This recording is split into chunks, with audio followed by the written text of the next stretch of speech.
हो, त्याला काय करायचं? अहो, त्या ह्याच्यापासून म्हणलं होतं ना मी.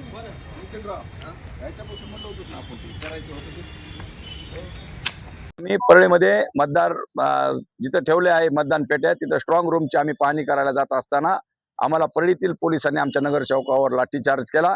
त्याच्यामुळं आम्ही पोलीस स्टेशनला तक्रार द्यायला गेलो असतो. त्यावेळेस आम्हाला काही तक्रार त्यांनी घेतली नाही व परळीमध्ये अजितदादा पवार साहेबांच्या गटाचा शहराध्यक्ष त्यांनी एक त्याची एक क्लिप व्हायरल झाली ती आमच्या हाती लागली आणि आम्ही ती काल व्हायरल केली. तर त्याच्यात त्यांनी स्पष्ट म्हणलेलं आहे की दीपक देशमुखच्या तुम्ही सोबत राहू नका, ते धनंजय मुंडेच्या रडारवर आहेत आणि वाल्मिकांना आता आल्या की सगळ्याला बरोबर करतात.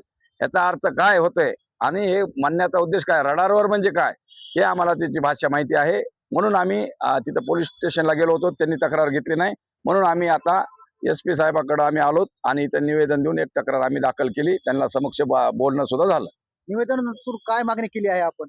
हो का, आम्ही बजरंग बाप्पानं सुद्धा आम्हाला ह्या सेन्सिटिव्ह भाग आहे म्हणून आमची आम्हाला संरक्षण द्यावं म्हणून मागणी केली होती. आणि कालच्या त्यांच्या व्हिडिओ क्लिपमुळं अतिशय भीतीदायक वातावरण झालेलं आहे की रडारवर म्हणजे धनंजय मुंडेच्या रडारवर वाल्मिकांनाचं नाव घेतल्यामुळं आम्हाला भीतीचं वातावरण निर्माण झालंय.